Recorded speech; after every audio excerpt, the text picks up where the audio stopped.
RSS శాఖ చేయండి. తిప్పునానా శ్రీకర right దించండి. నేను నమస్తే సదా వత్సలే మాతృభూమే అనేటువంటి సంఘ ప్రార్థన నా జీవితంలో ఒకసారన్నా చేసేనన్నా చేత అమ్మో చెప్పన్నాను. శాఖ వెళ్ళిన వాళ్ళు తక్కువ, ప్రార్థన చేసిన వాళ్ళు ఎక్కువ. మంచిదే, శాఖ కూడా వెళ్ళాలి. ఇక్కడ శాఖలు ఎన్ని జరుగుతున్నాయో తెలియదు. ఎన్ని శాఖలు? 6. ఏలూరు టౌన్లో 6. అయినప్పటికీ శాఖలకి మించిన కేకలు ఇక్కడ ఉన్నాయి. చాలా సంతోషం. కానీ శాఖలు పెరిగితే మిగిలినటువంటి చోట్ల చావు కేకలు అవి తగ్గిపోతాయి, ఆకలి కేకలు తగ్గిపోతాయి. ఎందుకంటే శాఖ నుంచి వచ్చినటువంటి వాడు ప్రపంచమంతటా గౌరవాన్ని పొందుతున్నాడు, మన యొక్క కీర్తిని ప్రపంచాన్ని చాటుతున్నాడు, ఎక్కడికి వెళ్ళినా భగవద్గీతను పంచిపెడుతున్నాడు. మీకు తెలుసు, అవునా కదా? అందువల్ల గీత మా ఇంట్లో ఉంటే సరిపోదు, గీత మా ఒంట్లో ఉండాలి.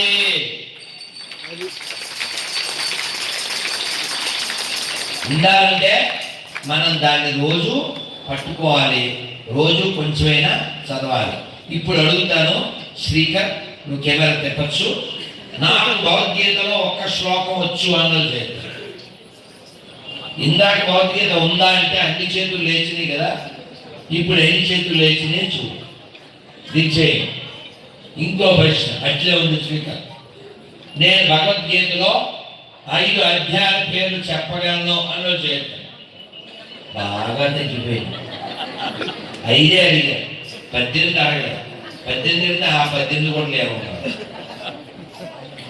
సరే, భగవద్గీత ఎవరికి చెప్పారో నాకు తెలుసు అన్నది చేస్తాను. ఇది కూడా చెప్పబోతే గొల్లతో దొరకాల్సి కదా మరి కదా. అయితే శ్రీకర్, అయితే నేను ఒకసారి తమిళనాడులో బస్సులో వెళ్తూ, సిటీ బస్సులో పక్కన ఉన్న అబ్బాయిని అడిగాడు, యారు సునీర్కే భగవద్గీత అన్న. తమిళంలో ఎంజిఆర్ శివాజీ గణేష్ సునీర్కే.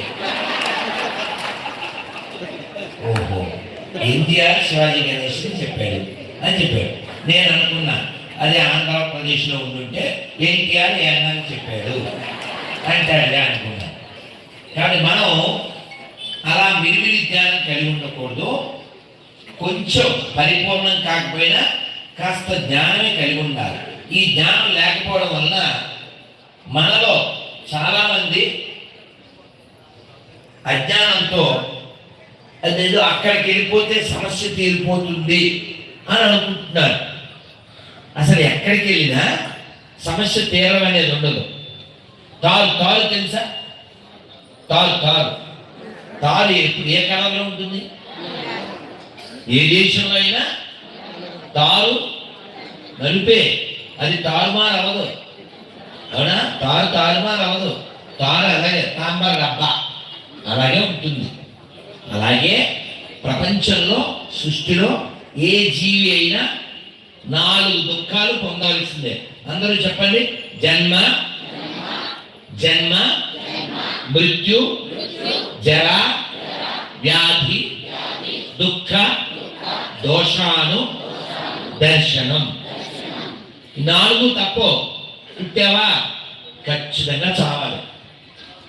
మధ్యలో ముసల్తనం, ఈ మధ్యలో అప్పుడప్పుడు రోగం, అవి తప్పు.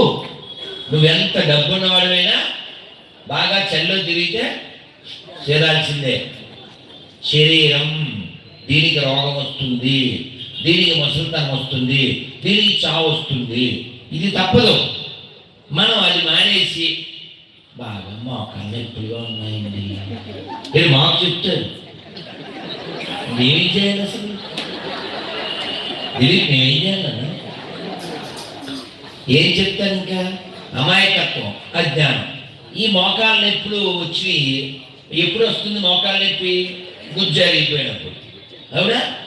ఈ గుజ్జు అరిగిపోతే మోకాళ్ళు ఎప్పుడు వస్తాయి? ఎందుకు అరిగిపోయింది? నువ్వు వాడేసావు. దీన్ని వాడేసావా లేదా? అవునా?